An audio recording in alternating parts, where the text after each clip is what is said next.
শিক্ষার্থীরা দেশকে পুনর্জন্ম দিয়েছে, তাদের কাছে কৃতজ্ঞ। দেশে ফিরে বললেন ডক্টর মোহাম্মদ ইউনূস। প্যারিস থেকে ঢাকায় ফিরে দুপুরে বিমানবন্দরে ডক্টর ইউনূস বলেন, আইন শৃঙ্খলা ফিরিয়ে আনাই হবে তার সরকারের প্রথম কাজ। কারো ওপর হামলা করা হবে না। বিমানবন্দরে বৈষম্য বিরোধী ছাত্র আন্দোলনের নেতাসহ বিশিষ্টজনরা তাকে স্বাগত জানান। শাকিবুর রহমানের রিপোর্ট। হাল ধরতে দেশের মাটিতে এসেছেন ডক্টর ইউনূস। বিমানবন্দরে তাকে স্বাগত জানান তিন বাহিনীর প্রধান সহ ঊর্ধ্বতন কর্মকর্তারা। উপস্থিত ছিলেন সরকার পতনের আন্দোলনে নেতৃত্ব দেয়া বৈষম্য বিরোধী ছাত্র আন্দোলনের সমন্বয়ক নাহিদ ইসলাম, সার্জিস আলম, হাসনাত আবদুল্লাহ সহ অনেকে। ইউনূসকে দেয়া হয় ফুলের শুভেচ্ছা।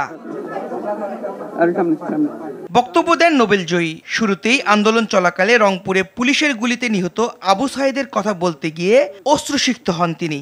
আজকে আবু সাঈদের কথা মনে পড়ছে আমাদের, যে আবু সাঈদের ছবি বাংলাদেশের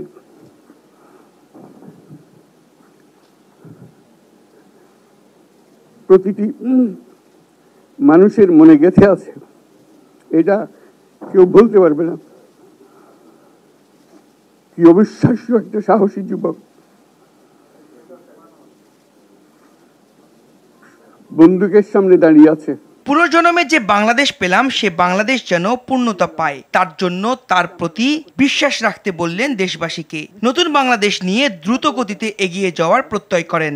এরা এই দেশকে রক্ষা করেছে, এই দেশকে নতুনভাবে পুনর্জন্ম দিয়েছে, এবং এই পুনর্জন্মে যে বাংলাদেশ পেলাম, সে বাংলাদেশ যেন অত্যন্ত দ্রুত গতিতে এগিয়ে চলতে পারে, সেটাই হলো আমাদের শপথ। এই স্বাধীনতাটা আমাদেরকে রক্ষা করতেই হবে।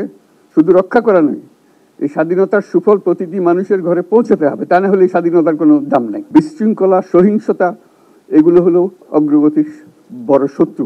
দেশবাসীর কাছে আমার আবেদন, আপনারা যদি আমার উপরে বিশ্বাস রাখেন, আমার উপরে ভরসা রাখেন, তাহলে নিশ্চিত করেন যে দেশে কোনো জায়গায় কারো উপরে হামলা হবে না।